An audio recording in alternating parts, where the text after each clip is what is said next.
Magandang umaga mga ka-backyard. Ayan, napakasariwa ng hangin dito sa ating farm. Kung makikita nyo naman sa aking likod, yan yung ating mga ornamental aquatic plants. Ayan, napaka-presko, may puno, ayan, maraming tanim. So, sasagutin ko lang yung tanong ng ating ka-backyard. Meron kasi nag-comment sa ating comment section box na nasa na daw ba yung ating mga guppies? Siyempre, yung mga guppy, dyan tayo nakilala sa pagbibreed ng mga guppy. At meron din naman nagtatanong na ako daw ba ay magkukwit na sa gantong klase ng hobby, sa gantong klase ng negosyo. So, ang sagot ko ay 100% na hindi. Hindi tayo nag-quit sa paggagapi, hindi tayo nag-quit sa fish farming. Tinutukan muna nating maigi yung pagparami ng ating mga aquatic plants. Kasi dyan tayo bumibenta sa ngayon. Pero, yung pag-aalaga ng mga guppies, yung pag-hobby ng mga guppies ay still, hobby ko pa rin yun. Hindi na mawawala yun. At saka, gaya ng palagi ko sa inyo sinasabi, dito sa aming farm, yung guppies ang bread and butter namin. So ito mga ka-backyard, ayan. Kita nyo naman, ayan. Meron ako ritong planggana, 2, 4, 5, 6, 7. Ayan, 7 malalaking planggana. Akala nyo maliit yan. Hindi, malalaki yan. Lapitan natin.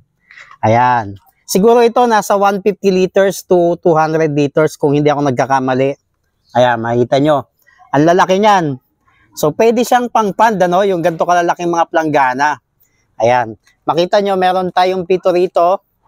7 yan na gagamitin natin para sa ating guppy breeding. Ayan. So, yung mga breeders natin, mga guppy, ililipat natin sila lahat dito. So, ayan. 7 yan. Ayan, no? Napakalaki nung sakop nila. Dati kasi, mga styro box ko rito, nasa 20 ang nagkasya. Ayun, dito sa malalaking planggana, sa tingin ko, 8 ang kasya na isang pahabang ganon. Of course, hindi mawawala yung ating mga net. Yan.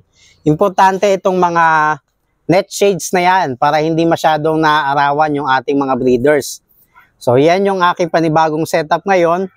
Ito na yung simula ulit at magkakaroon pa tayo ng mga panibagong setup. Papakita ko sa inyo dito banda. Ayan, dito.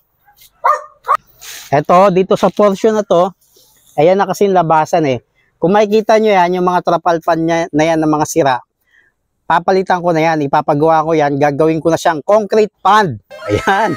Ayan, ito yung medyo malaking project, kaya pinag-ipunan pa ng maigi.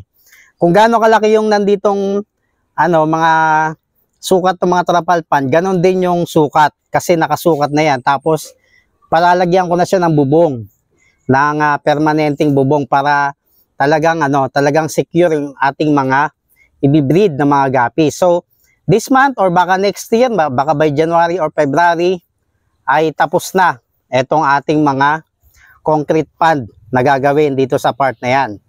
So, ang bala ko ito, concrete pond na yan, ayan, hanggang dyan.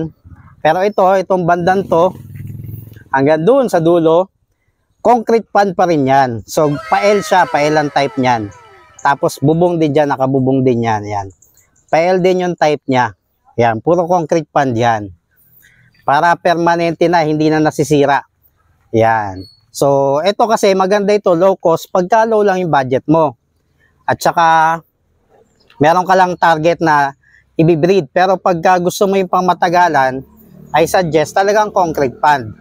Kaya ngayon, gusto ko na kasi mag-start mag-breed pero wala pa kasing pondo pampagawa ng concrete pond. Kaya ang ginawa ko ay bumili muna ako ng malalaking palanggana.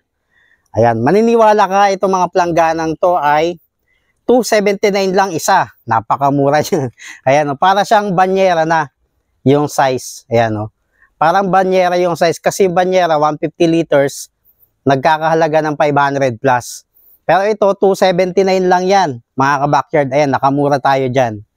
So, gumastos ako ng 1,900 plus sa 7 malalaking planggana. So, marami na tayong pwedeng mabreed dyan kasi mga big size yan, yung mga planggana yan. So, yan yung ating bagong project para sa ating guppy breeding.